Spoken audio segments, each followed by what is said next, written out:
All right, it is week number 4 here in the North Florida area, and it's time for some high school football. Welcome to another edition of the Extra Point. I'm Mark Adams, and these are my two tag team partners for this week, Coach Cofield and Andrew Jupe.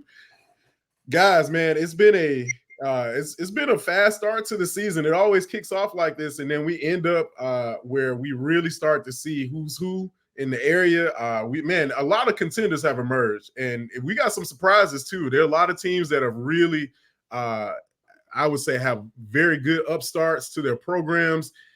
Put a lot of hard work in the summer, and then they're reaping the benefits now. We got a lot of good teams that are 3-0, looking to remain undefeated on the year. And then for the most part, we've still got a lot of teams that are good, but still looking for their first win on the year. So we're at that part, Coach Kofi, as the old adage goes, you do your most growing between weeks 1 and 3. We've seen that now. So I think it's time to really start taking a look at who's starting to separate themselves in the area. You got to be good to get improved. It's not necessarily just because you improved a little bit. If you're not that good, it doesn't matter. If you got good coaching, it matters more. And if you got studs, it's way more better. And I think a lot of the teams in the area, we going into week 4, week 4. The season almost is halfway over. It'll go by real fast. And I think from what we've seen so far, some of these kids are pretty good. Some of these teams are pretty good. And some of these teams need to get right the ship, get on the right track. Yeah, it's been one of those years where we've seen the shuffling of the classifications yet again. We've seen a lot of movement, transfers, coaching changes, but there have been some pleasant surprises. I look at schools like Arnold, brand new head coach comes in and now has his team sitting at 3-0. Looking at the resurgence of Jefferson County football, got their first home win in about 2 seasons. So there's a lot of good stuff just floating around the Big Bend and in the Panama City area, also in the Panhandle too. So, one of the things I like to see, I always like to keep track of players, and we've had some explosive performances over the past couple of weeks. Man, what can you say about Cottondale? They've got a 1-2 punch out there that's really knocking some opponents out. Yeah, I agree with you on that. I got a chance to watch them play twice, and it's all of what the kid name is Odom.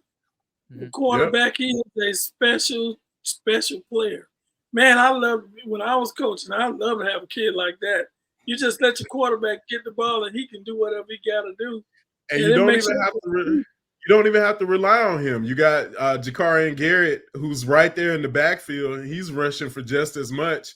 Right now, it looks like the dominant teams in the area, you got Lincoln, you got Gaston County, and Mosley really look stout. Yeah, top end is big, Mark. I think we still have, if I counted right today, I think we still have 11 undefeated teams in our coverage range, which is wild. Yeah. I know we're only 3 weeks in, but still having 11, I feel is pretty solid. Yeah, look out. It's definitely going to be interesting here in weeks 4 through 6. That's where we get through the heart of the schedule. We start up for those who do have districts. We get into district play a little bit. So it's definitely going to get tougher as we go along. It's almost like a video game. Each level gets harder and harder. So I'm looking forward to it. This is one of those where, it was an exciting weekend, but it was really anchored by some horrible, tragic news coming out of Port St. Joe. It's just really an unfortunate situation. And our hearts go out to the Port St. Joe community. It's just one of those where, Coach, you hate to see stuff like this happening, where, you're playing 1 minute and then it's almost like in a flash, and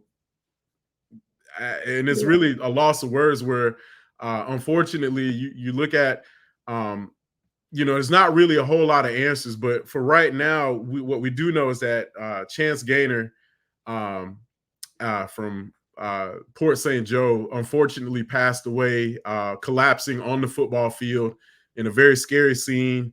And for the teammates and everybody involved in the community, that's just one of those where you don't really have the appropriate words to describe the situation.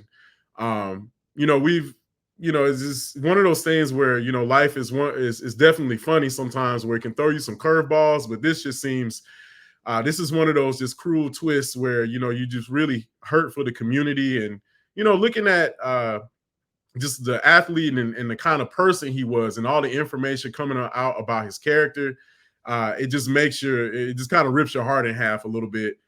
So as we get into the show, we definitely want to keep the thoughts and prayers of the Tiger Sharks at the forefront, and just really, it's one of those where it's just like, man, you can't say enough. And, again, hug your loved ones, let them know how much they mean to you, because it's just one of those things with life, you never really know. And so, one of those things where it'll be a couple of weeks before things begin to process. But, Coach, you've been through this before, where you've lost a player. It never feels good. Yeah, I never had one. It didn't happen at the game, but it happened before the season, and it was very difficult. And that was a good thing, because the kids had a chance to get over the situation and go on and use that as fuel to have a great season. With the kid, they always thought about him when they went on the field. And that kid name was David Gibson. He was on his way to college at Marshall and had an accident. It affects the whole school, and not just the players. The kids, it affects the kids, and the school, I think, is doing a great job by bringing in people to counsel these kids, because when you're that young, death is not something that's on your mind. You don't think of it. You think of it as somebody's older person, something happened to him, but it is, when I think about it, I think about the situation where we dealt with the parents. When they went to the game, they didn't expect that to happen, and it's kind of difficult to deal with. And when the situation we had a chance to go talk to the parents. We had a big thing at our school. We had the whole school came together and kind of sat there and mourned together, everybody in the community, because the kid was so light. And it's similar. The only difference is we wasn't in the middle of the season, but this is difficult to deal with. You're at the game. You don't never think it is, but football is a tough game. Yeah. And you're giving out a lot of energy. You never know what happened. I don't know. I haven't heard anything of the reason why this happened, but I had kids to collapse in games, and we took to the hospital, and they recuperated. Never had one to pass on the field. And that's got to be the most difficult thing for the kids, the coaches, the parents, and they have our condolences on this situation. Yeah, it's just a loss of words, really, because there's not a whole lot. My heart goes out to not just the Port St. Joe community, but also the Liberty County community, because they were on the field as well, hosting the contest. And it's just, for all of those who were there, I can't imagine just that kind of panic-stricken situation. But what we do know is that there is a major fundraising effort to support the family. Definitely encourage everybody to visit the GoFundMe in support of the Gaynor family. And this is one of those where, due to the fact of how sudden it was, I don't know that there's any amount of, cajoling or condolences that, you definitely can't put a price tag on anybody's life. But these are situations where all of a sudden, parents have to go through the horrific process of trying to deal with the loss of their son. And we encourage everybody to go visit the GoFundMe page, donate whatever you can, and think of it as if it was your loved one or your son or your cousin or your friend, and treat it that way. And for the most part, man, as being a football player from this community, we consider Chance one of us. It's a part of I would just say it's a special thing to be able to play football in this area. We consider him a part of a vast kind of brotherhood of athletes that really have represented their schools well with the best of their ability, and we definitely are as shocking as it is, we definitely are thinking about the Gainer family right now. So again, we want to encourage everybody to visit the GoFundMe page to support the Gainers at this time, and really just whatever you can. It's one of those things where a little bit goes a long way. So it's just kind of like those situations where it you hate to see something like that in the middle of a season that looks so promising. There's so many bright spots around, and it's just terrible to have to be able to deal with something like that at this point especially in the middle of the season. It can be hard to kind of carry on or go to school or just even function at a time like this. Yeah, it's a real exercise, Mark, and I think you guys said it all. Nothing I can say besides big hug over to Port St. Joe and Liberty County. But that's like the duality of life, right? You see the highs of the season, the successes on the field, and then, I mean, we saw Wooten just last week, and then obviously the incident down at Port St. Joe. It's tough. I mean, with every high comes a low and vice versa, gang. But so prayers to the Port St. Joe community, Coach Jones and their entire football team at this tough time. So but as hard as it is, we're gonna try and get back into some football, see if we can find some more bright spots around the area. Let's go ahead and jump into the ReWind for week number 3. And what a great showing of games. When you look at how everything has been paced out, you're really starting to see, just look at the dominant performances. There are about 3 shutouts on the board, 4 that I count. And that really is saying a lot for a lot of teams defensively right now in the area. Let's go ahead and jump into it. Gadsden County, I think Gabi made a kind of a statement in the first few minutes, but it was all Gadsden County after that as the Jags took it 48-7. The lone bright spot for the Cougars was Perryman, who had a great defensive effort, but just Gabi couldn't find anything in offense. And for Gadsden County, it was Camarion Battles and the rest of the Jags ground attack that really on a wet night, got the job done. Yeah, that was started off. I think it was a close game in the first 5 minutes. By halftime, it wasn't that far out of Gabi still looked like they had a chance, and then one of the stronger teams in the area, Gadsden County, is just they just opened it up in the second half. I don't know. We supposed to put out a poll, but I know Gadsden County got to be at the top of this. Yeah, we talked about how we're gonna do it. One of the things I like to see is this is the real kind of, I would say, where you really know where teams can really be ranked after week number 3, and I definitely would have Gadsden County near the top. The defense held Godby after an explosive showing the week before to just 140 something, 150 something yards. And that's saying a lot, where you really are, they had guys making a home in the Cougars backfield. And if you got to the game late, it was over.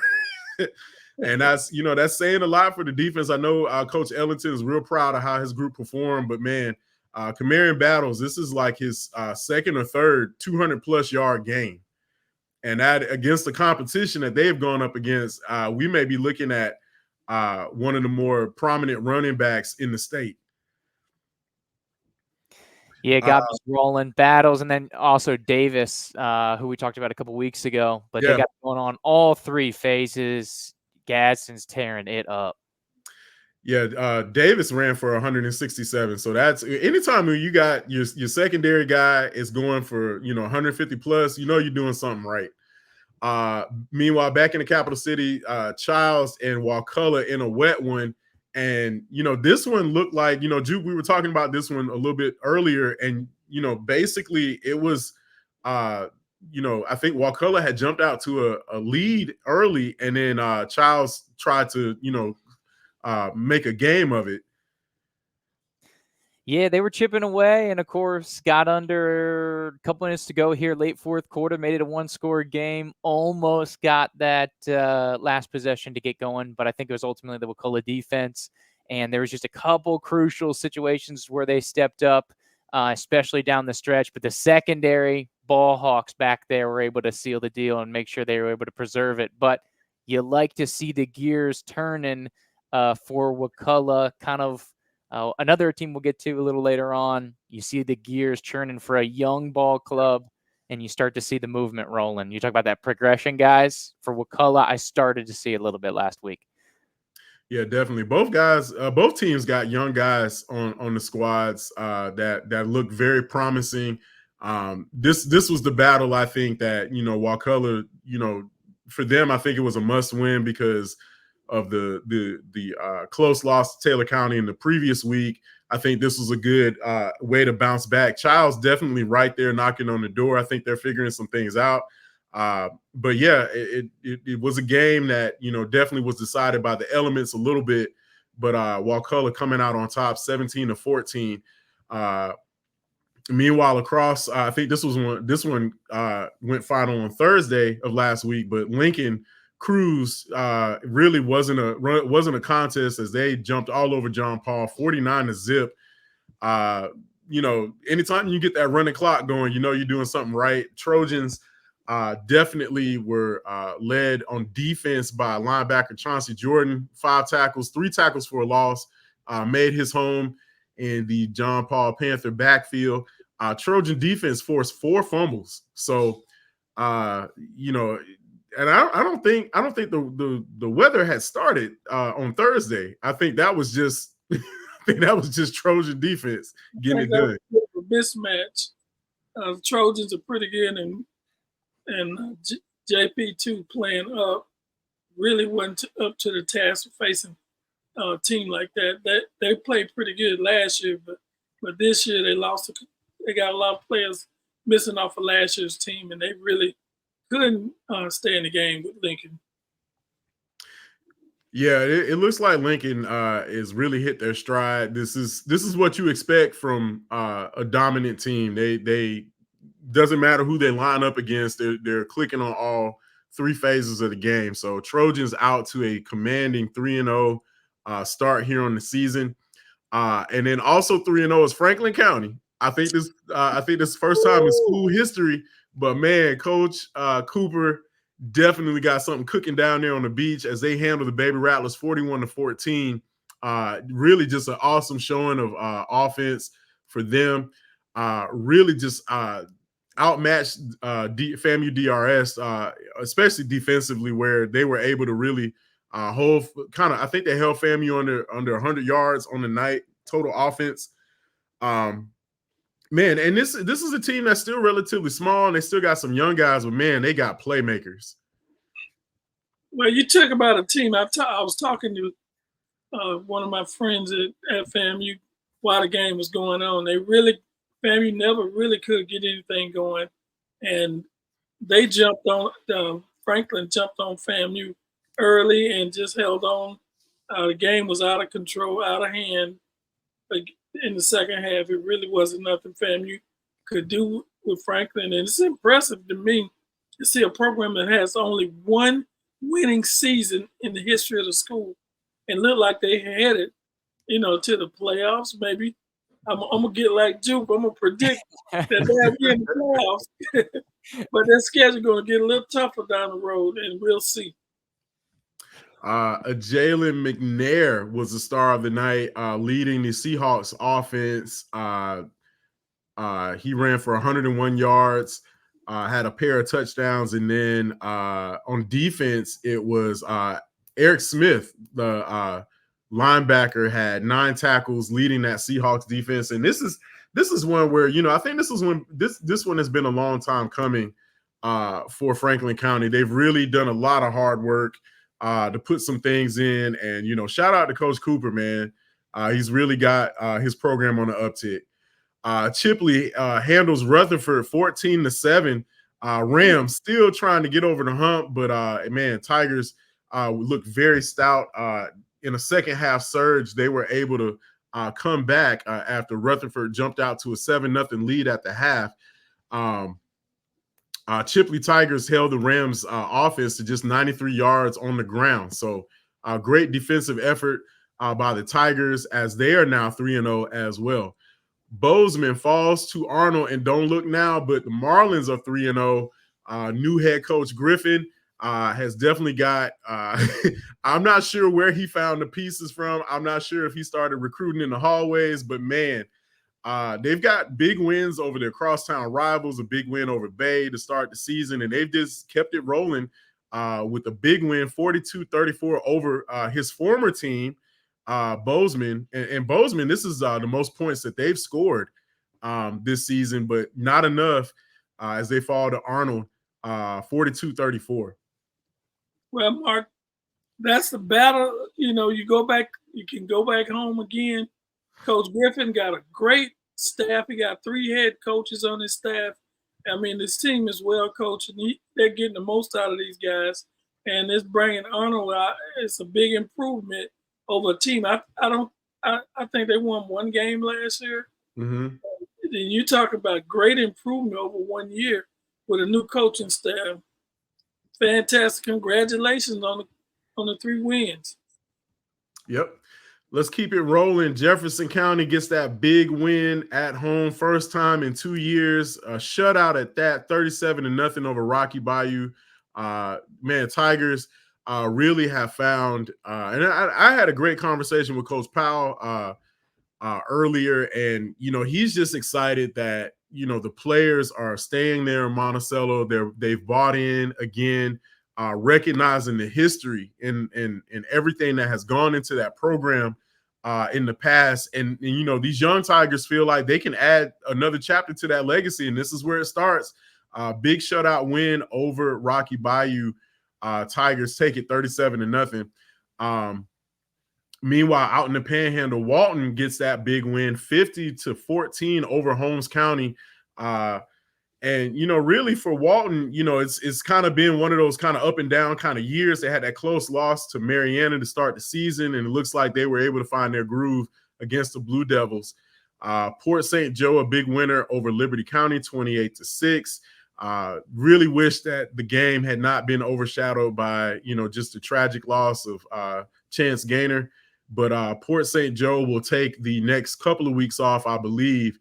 Their contest next week against Bluntstown has been postponed. And, they will take some time to rally around their community for a little while.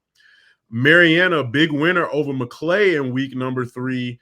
And, Marauders just kind of, had a lot of momentum and just kind of fell flat out there at Mariana as the Bulldogs, and led by Amari Clemens and that potent ground game. And really, anytime when you hand the ball to Amari Clemens, man, you maybe have like 2 or 3 seconds and he's going to take it to the house. Bulldogs, big winner, 39-7 over McClay. Yeah, absolutely. The line really got going, and I got my guy Maxwell Roberts out there playing the right guard. I might as well call him Flex Seal, because all those big runs this season, he's sealing that right edge. And Clemens, he's got Auburn and all these other guys on the table, but he really helps the cause. That line is mean, and they're doing some big things. And obviously, you talked about that big senior class is only going to help kind of grow things down the stretch with that good leadership. Yeah. Yes. Lots of experience at Mariana. Yeah, I love to see a ground game like that. I love to see great running back. It really dictates everything on the field.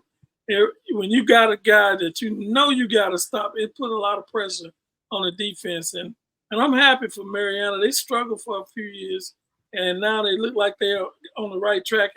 And having great players and a big senior class is really big. And it's an advantage to your program. Bulldogs 3-0 with a big win over McClay, 39-7. Then back out in Panama City, Mosley don't pay attention to the record. We made a little error there, but Mosley is 3-0 with a dominant win over Rickers. Cofield, you saw this one. I saw clips of it too. It was wet at first, and I had a chance to talk to Coach Whitten. He was very impressed with his offensive line. They did a great job, and then he also threw a lot of praise to his receivers as they did a lot of blocking just to make sure that they were able to move the ball efficiently against Rickers. And man, they were hard to stop. This game was over at halftime. I watched it.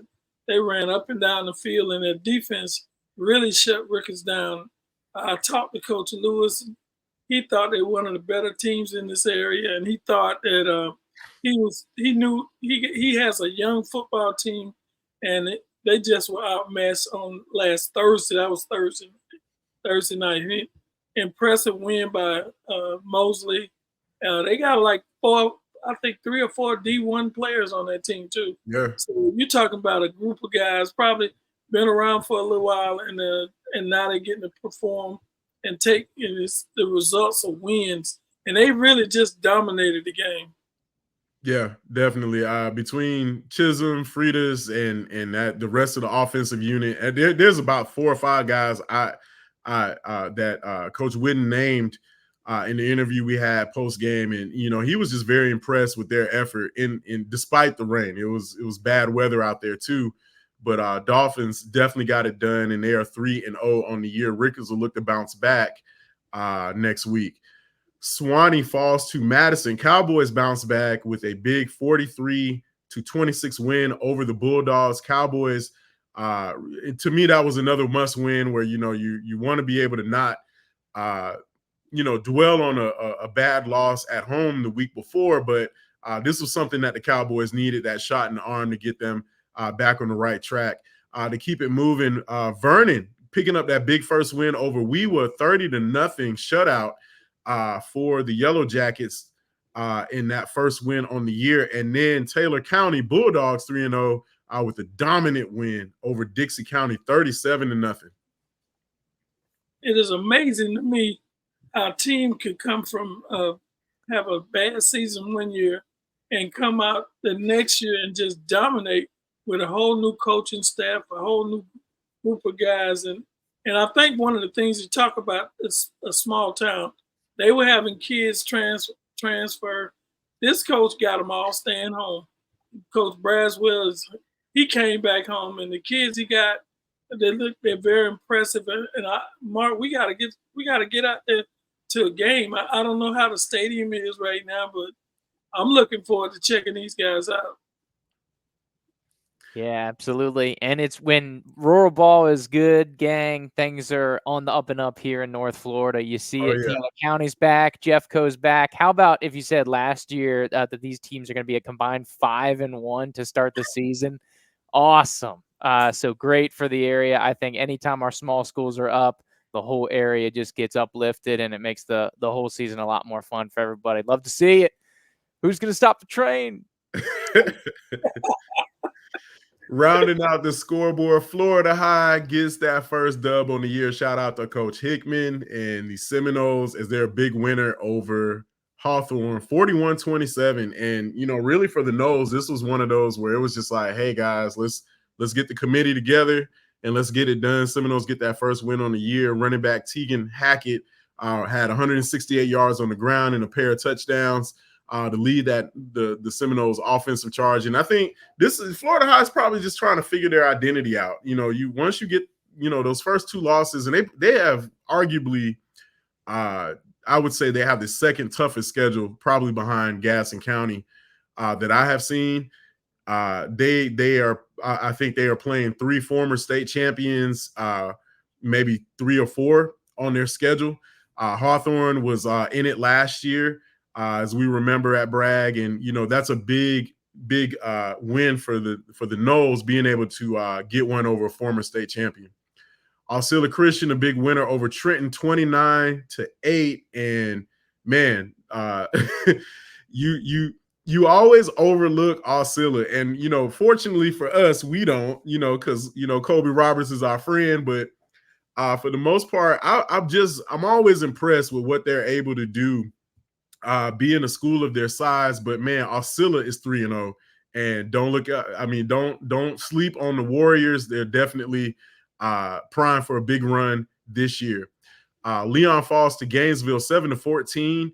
And Lions still looking for that first win on the season. They'll get another opportunity after the bye week. Lafayette, a big winner over Brookwood, 43-0. And man, for the Hornets, that was a must win for them as they get one in a big way, pitching a shutout against the Warriors. And then NFC rounds out the scoreboard, falling to Indian Rocks Christian 40-14.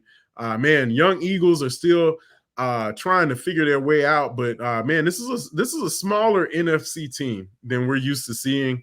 I think they've got between 19 and 21 guys on the team.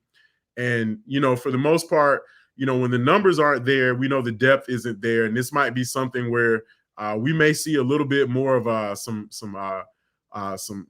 more of the rocky road ahead for the Eagles as they try to navigate a tough schedule with a lot of young talent. Well, Mark, one thing about it, nobody feels sorry for NFC. They got like 8 state titles. They dominated their division, their area. And, you take advantage of when they're down, because that's not going to last long. No, not at all. Let's go ahead and jump into the week number 4 schedule. One of the things that I always try to take a look at is, as you get to this point, it's not really the talent level. It's more so, can you keep it going? So who's going to be able to kind of sustain, this success as we get into week number 4 here? And Coach, like you said, man, the season nearing the halfway point.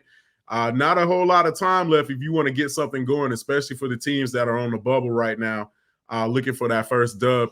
So we're going to kick it off. Godby taking on Swanee. This matchup intrigues me a lot because I really think that both teams have talent.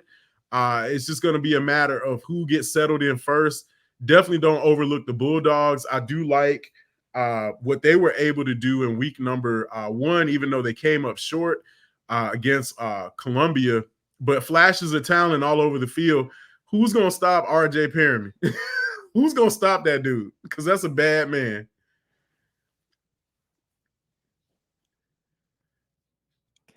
Coach, you got anything? I was waiting for Coach to jump in. I'm not allowed to say anything about Godby, so I'm just I'm keep it to myself. I'm gonna keep that all that to myself. I'm not gonna say anything. Well, Jupe's keeping the records together because I know he was trying to. Do you want me to bring it up? I got it good to go. You let me know. No. Yeah, you may have to. I'm not sure if you could add something in. If you shoot it to me, I'll throw it. I'll see if I can throw it up there on the screen or something like that. But I know Jupe has been keeping track. Just to let y'all know, I'm in last place. I don't feel bad about it. I stood on business with my picks. Well, who in first place? I think Jupe is. What? Well, it's close, Coach. I'm at like 72%. You're at 70%. Mark is at 61. And so he always picking his friends. That's why he lose. Hey, but I ain't never without friends. So I'm gonna say I'm gonna look at weather pending, because we did have a hurricane in the Gulf make landfall this week. So hopefully it will be clear by Friday. No Thursday games on the slate this week. So it will be Friday night lights for everyone on the schedule. Looking at Swanee, I think they definitely have I definitely think that they match up well with Godby, but looking at their quarterback, Lazarus Chambers, I think that might give them the edge. If you give him some space, he's definitely going to run on you, and I think he has a great way of finding his receivers, as they showed against Leon. Because Godby's at home, I'm giving them the edge. I'm surprised. No, you're not. I'm very surprised. It's okay. 2 games later, we'll get to your school. Are we going picks now, or are we circling back after we go through the schedule? Nah, we're gonna do it now. Go get them. Who you got? We're not standing on ceremony around here. I'm going with Godby this week. Same. Do the sweep. Yep. Keep the records. Taylor County taking on NFC, and I'm going to double check to see where this game is located. It might be out in Perry. I think it is at so I think it might be in Perry, but it looks like it looks like they'll be hosting that game, so we'll get the schedule updated. But I'm not, I'm definitely not going to shy away on this one. Definitely rolling with the Bulldogs, and for the most part, man, anytime you get Taylor County at home, that's going to be a tough game, regardless. You could be full strength, and that's still one of the toughest places to play in the area. Well, it's an easy pick for me. I'm going with the Taylor County Bulldogs. Yeah, I'm going to make it 3 as well, gang.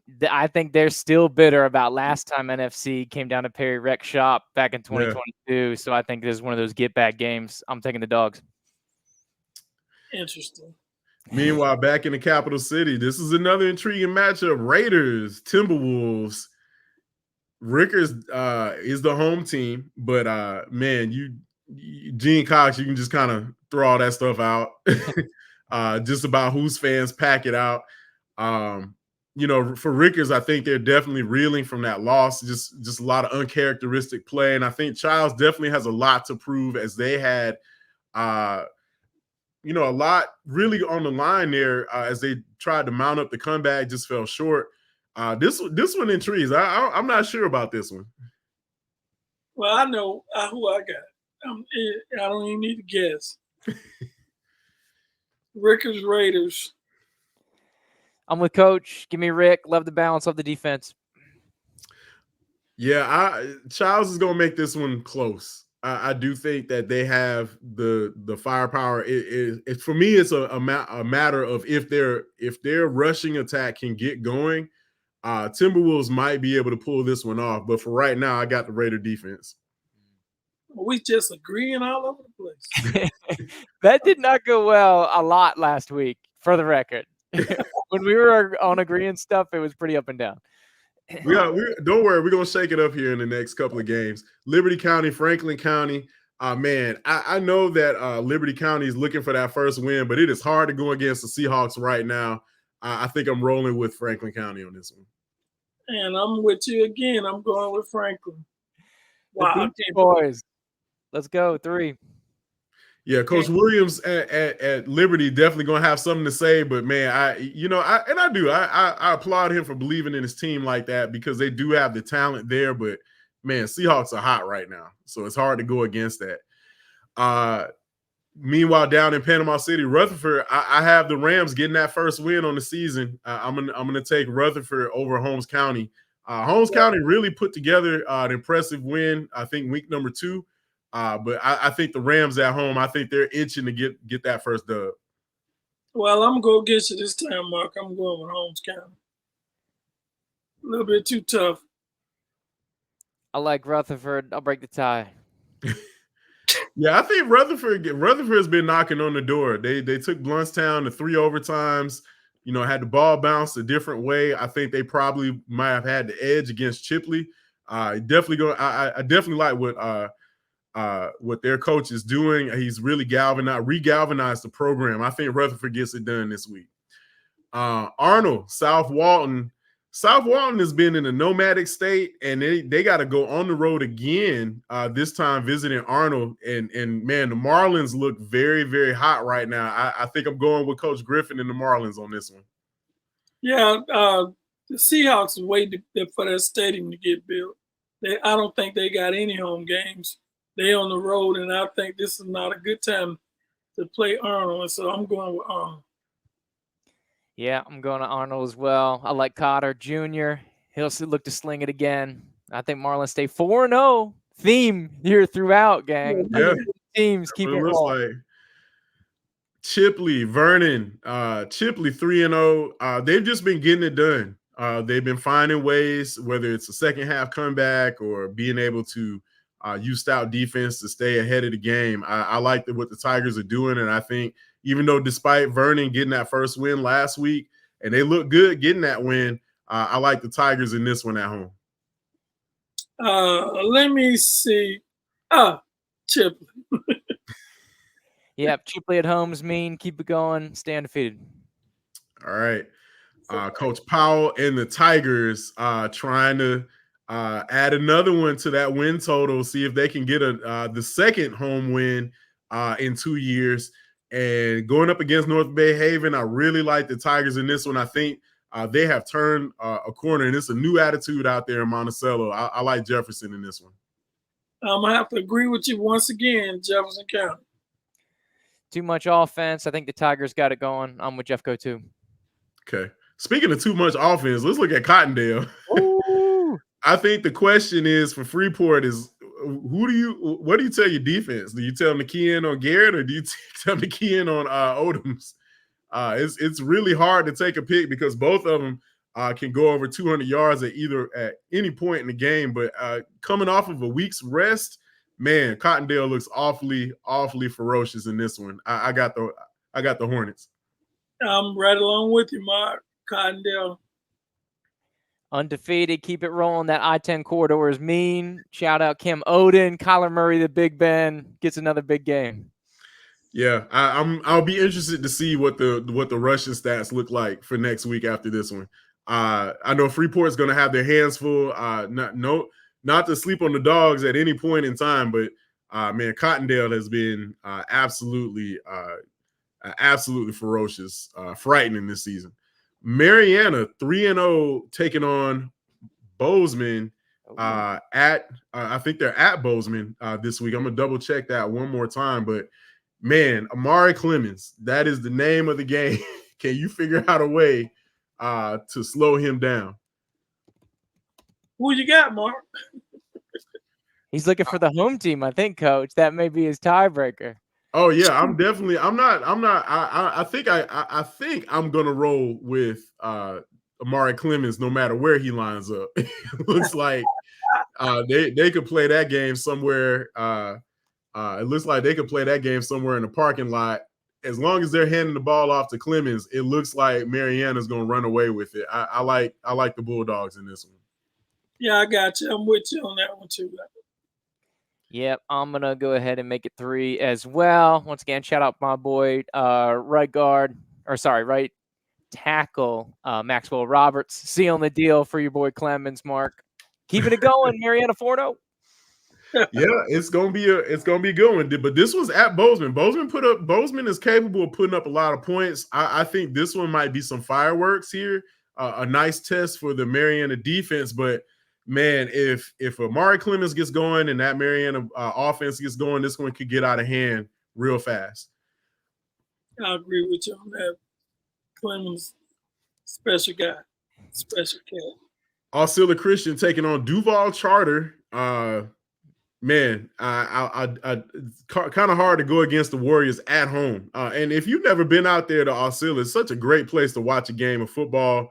Kind of a close environment. You right there on top of the field. And for opponents, I don't think they expect the size of the crowd, because when you get there, you don't think very much of it. But once that place gets packed, man, the Warrior faithful, they really come out, and that could be the difference maker in this one. I like Warriors moving to 4-0.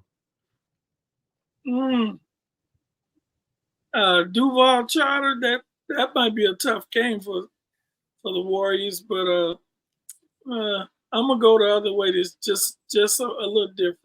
Duval Charter. Oh, going out there. I'm glad we had some difference, because I'm going Osceola.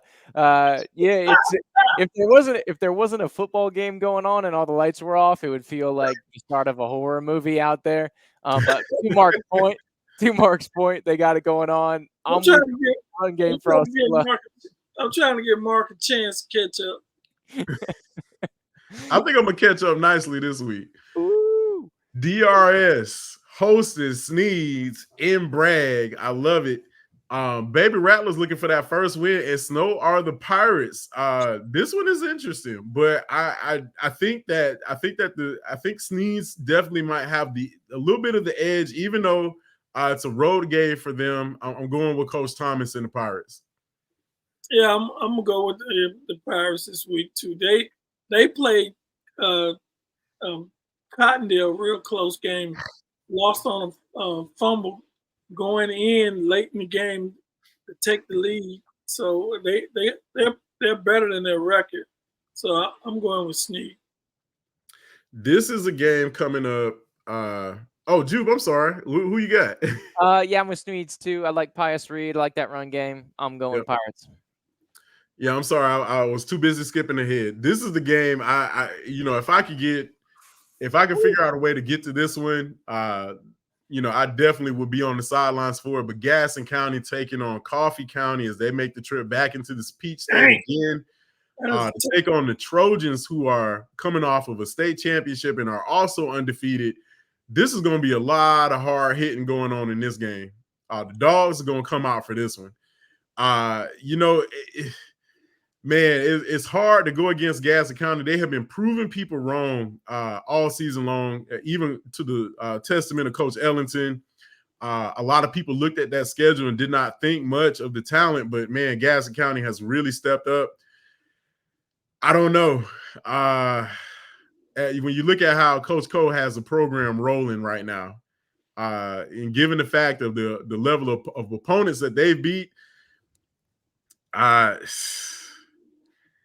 think I give the edge to Coffee just because they're at home.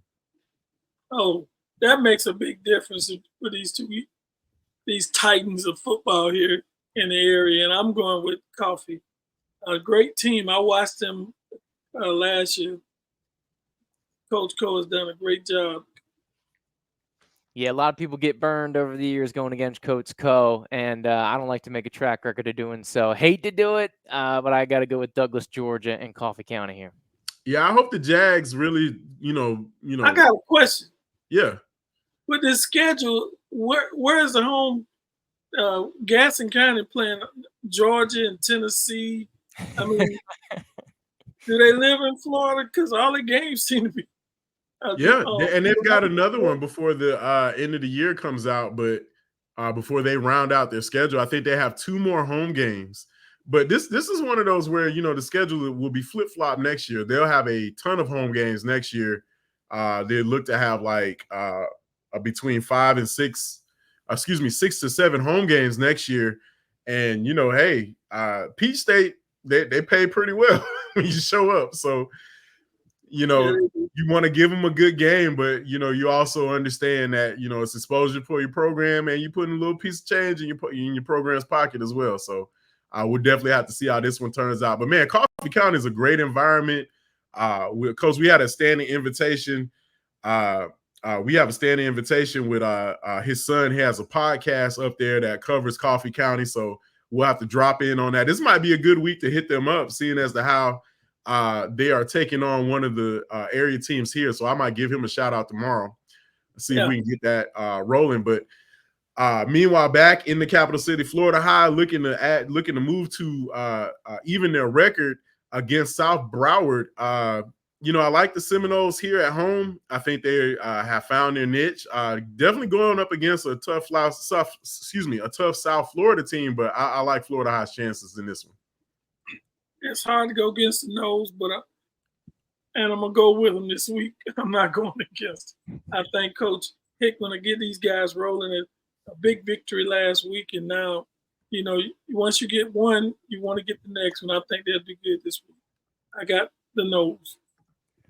I thought you guys would take the bait with the South Florida team, but you saw the gears turning, I thought, for Wakulla, and Florida has another young team that feels like it's getting going. Hackett, Cowie. I also like the Knowles. Clean sweep. Man. All right, I'm going to step out on a limb here. These your boys, Mark. Your boys right here. I'm going to step out on a limb here. I'm going to go Bay. I think – looking at Escambia, they really, I think they got a really, nice win over West Florida to start the season. There's a lot of talent there. Bay on the road again, but yeah, I'm gonna shake things up. Give me the Tornadoes on the road. You're gonna be 56% next week. I'm going with Escambia. Yeah, I'm with Coach on this one. That line is mean, and it feels like quarterback's got all day back there. But it should be a fun one. I'm going to Scamby as well. Tough place to play. Yeah, It is. Very much so. Hamilton versus West Nassau. Don't look now, but the Warriors 3-1. I think this is the best start that they've had in a couple of years now. I think Trojans got their hands full in this one, even though they're at home. I think I'm gonna have to lean towards the Warriors from out of Duval, West Nassau. I'm gonna go with the one. I don't know much about these teams, but it looks like they're having a pretty good season, and I'm going with West Nassau. I see the record. I'm just not buying it, guys. Something's up. I'm gonna stick with our boys. Give me the Trojans. Give me our area team going Hamilton. Give me a chance to catch up. It's a crystal ball back there on his shelf if you look hard enough. He might know something. He might know something. Lafayette at Chiefland, man, and this one caught my attention earlier, and I really like the way Lafayette looks. Man, they look really good. They've got really good wideout who made some noise. I'm gonna remember his name in just a second, but for the most part, this intrigues me a little bit. I'm kind of on the fence about it. I'm not sure which way to go. Well, if you ever been to Chiefs a long time ago, I used to travel around the area. They had some of the best hamburgers I ever had on the road. I was even thinking about comparing the concession stands in the area because the food was great. So that's going to be a tough matchup. I'm going with Lafayette. Oh, that was a good one. This is probably, to me, this is hardest game on the schedule. I do like Chiefland's defense, and I think the run game's going to have enough to get it done, but I don't think it's going to be, if you're just looking at the records with Chiefland being 3-0, I don't think it's going to be a blowout. Lafayette can sling it on offense, and so it's going to keep it close, and I think they'll have a legit chance down the stretch. Yeah, Jordan Murphy for Lafayette has been going off every week.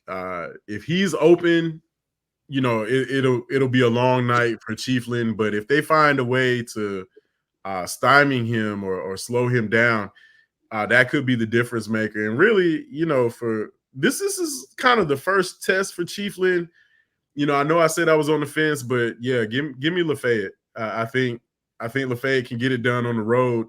Records may not matter in this one. These schools are close in proximity. There's a little bit of a rivalry there. So, but yeah, I think I'm gonna roll with the Hornets on this one. Madison County, Columbia, man, how classic of a matchup is this?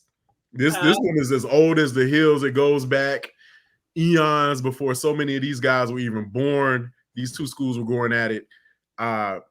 Cowboys definitely, they bounced back, but that loss against Lincoln really kind of exposed some things, and I expected to have seen Columbia probably taking note of that tape, watching that film, breaking it down. Tigers at home, and that is also a tough place to play. Columbia sitting also at 2-1, identical records as they have both played pretty stout opponents. It's hard to go into the jungle and win. It's very hard to go into the jungle and win. I think if Columbia can make a game of it for more than 3 quarters, they might be able to. I would say they probably might be able to eke this one out. But if Madison gets going, it could flip the other way. Give me a second. I'm gonna come up with my pick. I'm gonna let you all go. It's in Lake City. Yep. I'm going with the Columbia then. Oof, this is another tough one. I like the Cowboys, though. Give me the 75 sweep. They got Swanee. They got DeLand, and let's go get Columbia as well. I'm going to lean to the Cowboys, but I think it's going to be close. I wouldn't be surprised if this game went into overtime. I think Cowboys will probably edge, maybe by a score or less, but I'm going to lean towards Cowboys. Can't go wrong. Mosley taking on Navarre at home. Dolphins look too tough. I'm going with Coach Whitten and his bunch. Well, it's raining in Pensacola, in that area. You know, maybe the weather will make it a closer game, but you can't But go this against. was Mosley's at home. Mosley will be Oh, at I home. thought they was in Pensacola Nope. area. Okay, that makes it easy. I was gonna pick them anyway. They're one of the best. They're one of the best teams I've seen all year. They look like they headed to the playoffs, the regional. Yeah, so I'm here Mosley from Coach, and I'm with Coach on this one. The scary thing is, guys, is Freitas isn't even throwing the ball a lot, which he did a lot. And you don't so have to. exactly, they're doing it on the run game, which to me is so dangerous that they're not even having to go into the bag.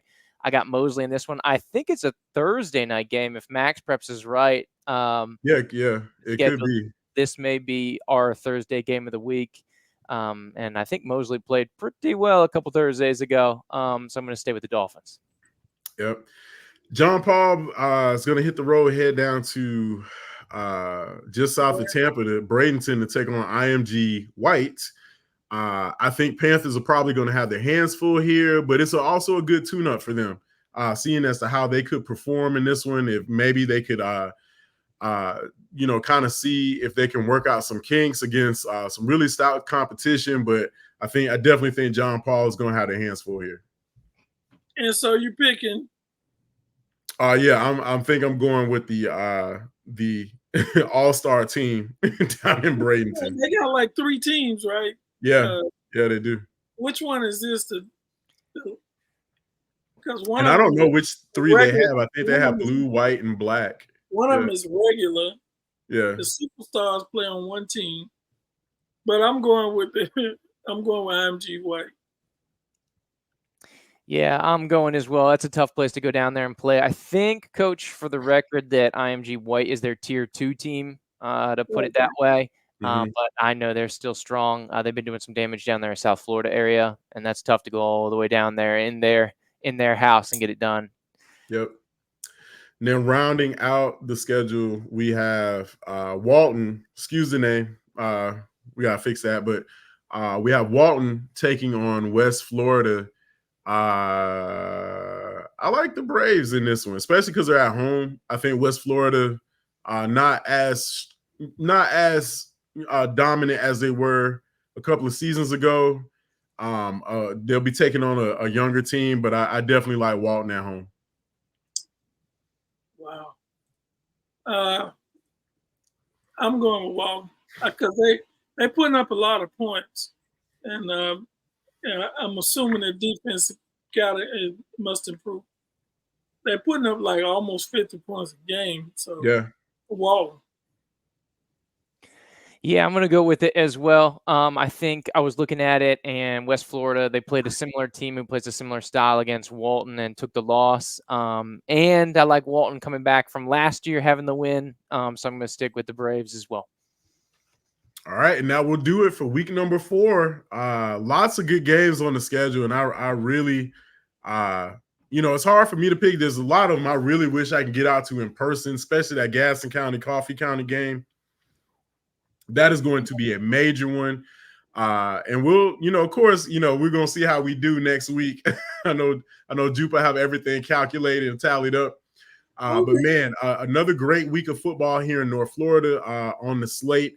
Before we round out, we definitely want to encourage everybody once again to go and visit the GoFundMe page for Chance Gainer and support the Port St. Joe community with whatever you can. The memorial service for Gainer will be on Saturday. And, again, one of those things where, thinking about, everybody that's close to you, give your loved ones a hug. You never know when. But, man, looking forward to another great week of football, guys. But other than that, that has been the Extra Point podcast. Coach, I'm looking forward to how a couple of these games gonna shake out because we agreed on too many different things. Yeah, so well, we're gonna make sure we're gonna solve that problem next week.